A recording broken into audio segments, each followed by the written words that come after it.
So about 3 o'clock in the afternoon, 6-year-old little Johnny's dad finally wakes up on the couch and says, "Hah!"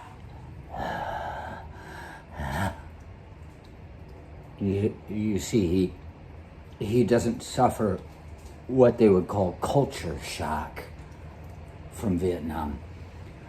He wakes up wanting to kill somebody, and all he sees is little Johnny sitting there in the middle of the floor with a bunch of sticks he brought in. He's building this little shack, this thing, and he's just like, and he's just like,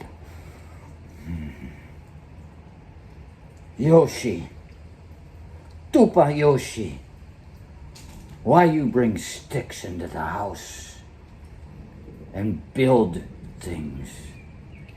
And Johnny says, well, Daddy, I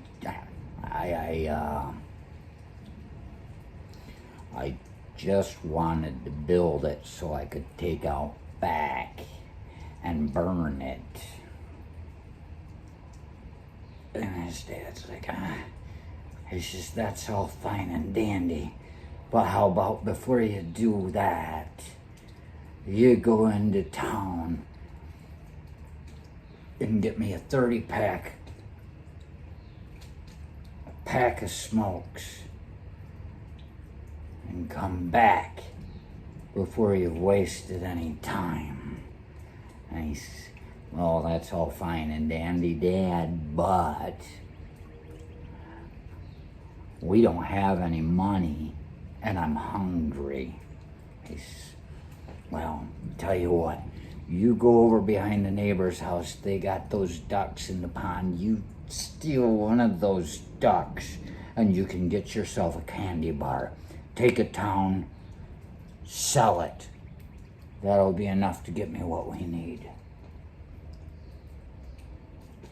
And so little Johnny gets up, goes across the fence, steals a duck, walking into town. He's walking with the duck. Duck doesn't care where it's going. It's been looking at Johnny on the other side of the fence since it was an egg and hatched. It sees Johnny as somebody that's trustworthy, and he's imprinted upon him. And so Johnny didn't know that. Well, what the hell, Johnny, this is a damn duck. I just get shit on him. He threw it on the ground and it kept walking with him. And he's like, okay, we go to town.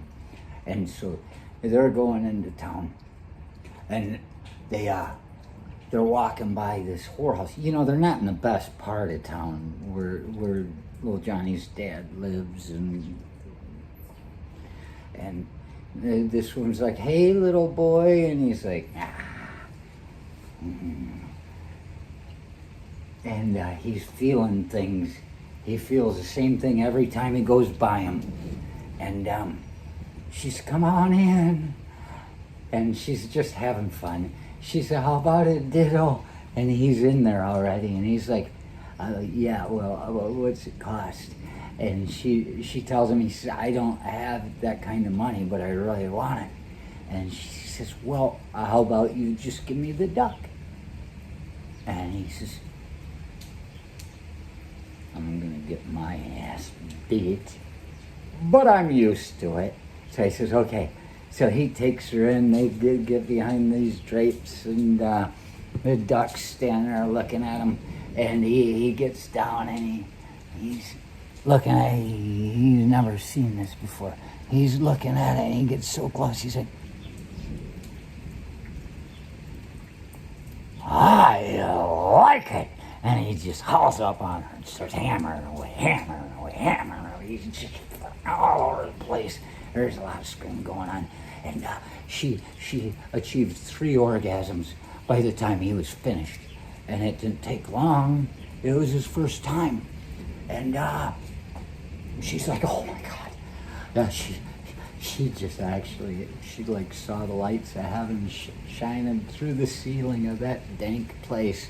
She said, I didn't know there was anything like that out there. She's been doing this for years. And she's like 19. And He's like, all right. And he pulls his waistband up, of his underwear up, and gets his pants, because all he's got is a waistband and some, like a loincloth, you know. Little kids, they don't know what they need. And evidently you don't need much to get by, so he's doing all right. Leonard Kincaid. And she says, wait. She says, I want to do it again. And he says, sorry, babe, but I don't have any money. And she says, I don't care what it takes. She says, I'll pay you. She says, I'll give you the duck back, and we do it again. How long is it going to take for you to be ready? And he pulled his pants off, and his loincloth was standing up like a, belly button size. And he gets in there and he's hammering, just get out of the way. I'm trying to see this. Yeah, I got it. Yeah. And there's a pounding on the door. Your hour's up. And he's, and she doesn't even bother getting up to go clean. There's another guy waiting. But she's just dead asleep. He doesn't care. And so Johnny grabs the duck, puts it on the threshold, walks past it, and the duck comes running out and goes running out the front door. That duck, yeah, he wasn't sure what he thought about Johnny anymore. He'd never seen anything like that. These people don't normally do that sort of thing in the yard, and actually nobody's ever done anything like what Johnny did. How can you make a quarter free come times cut? And then again, and just go, Johnny, you stupid bastard.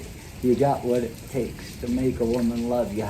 And that duck goes flying out in the street in this car, smashes the shit out of the duck. And the guy's like, oh my God.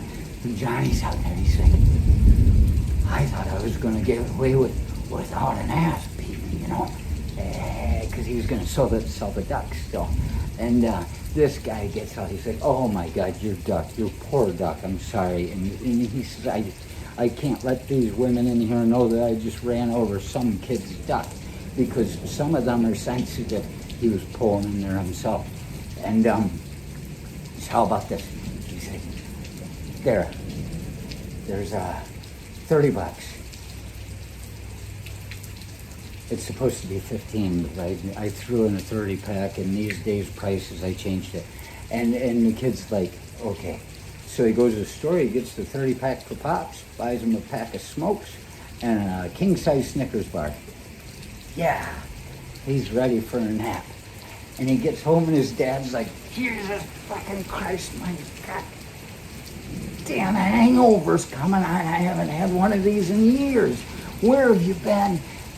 What'd you get? And he shows him his stuff. He says, And he says, well, how much money did they give you for the duck? He was amazed that the kid pulled this off. And he said, I got a duck for a fuck. A fuck for a, I got a fuck for a duck for a fuck, and $15 for a fucked up duck. And, it's just as well that I screwed up the punchline, because everybody knows this joke.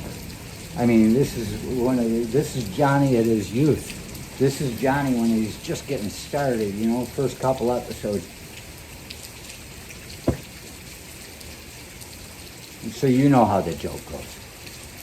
But I heard that in like 7th grade. It's not like everybody in the world doesn't know it. So you know the punchline. But I had to tell the joke, because today, as I was leaving the job I did, my dad calls.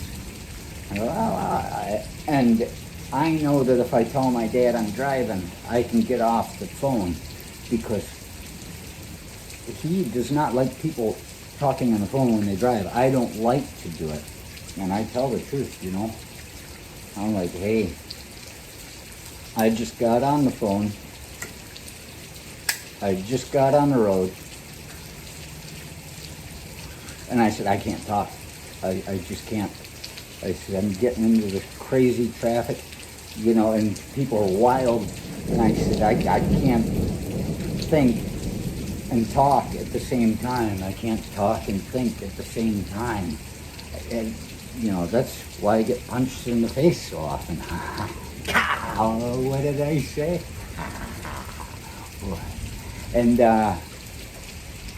And if I drive and try and talk on the phone, I believe that when I'm talking on the phone, it takes me somewhere out there. That's what we do. We're talking to a person on the phone when we're at home by the kitchen table with a cigarette and talking on the phone.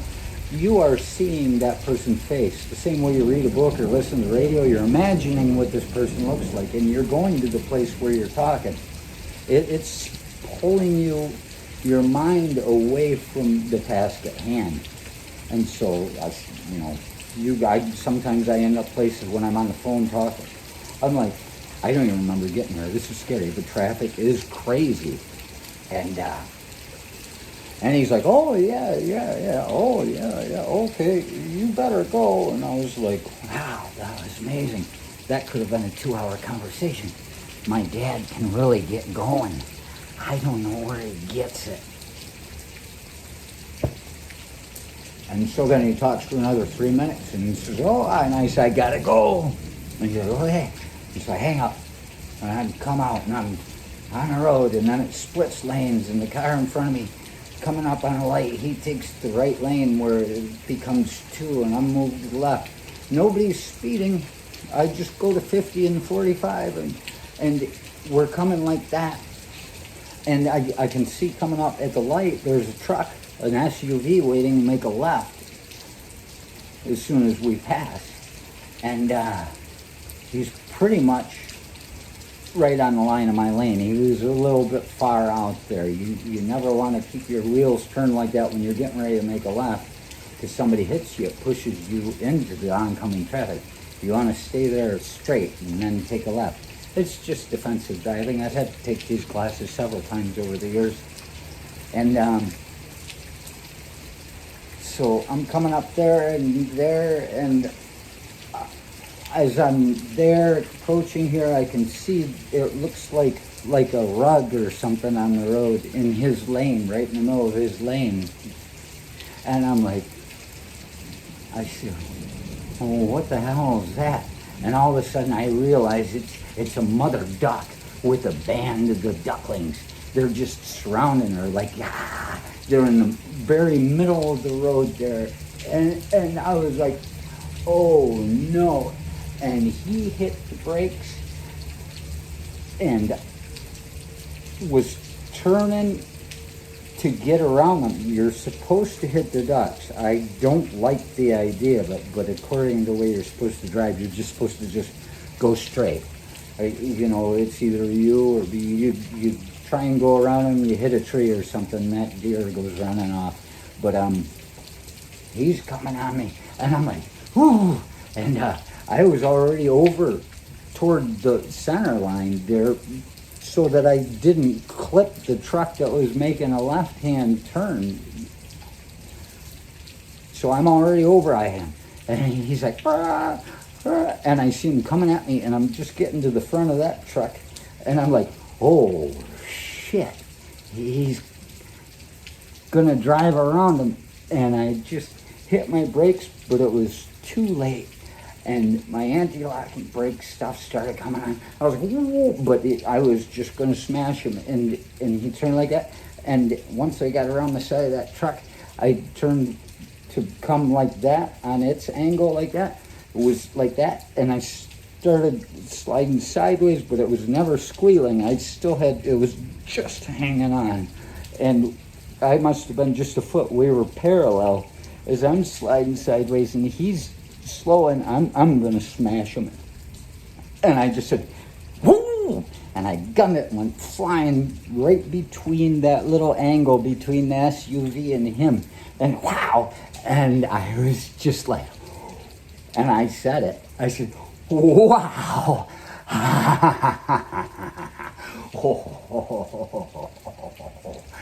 And not a scratch. And Then he comes up and he's like, yeah. And I saw he was holding his phone in his hand. He's by, yeah. And I said, yeah. And he said, yeah. I got my hand out the sunroof. Fucking yeah. It was awesome. It's like almost dying always makes me so happy. But that was a duck for a fuck. Fuck for a duck. $15 for a duck. I could have gotten 330 packs out of the money I could have made selling those things if I'd had them, and we almost ran them down. They survived all kinds of things.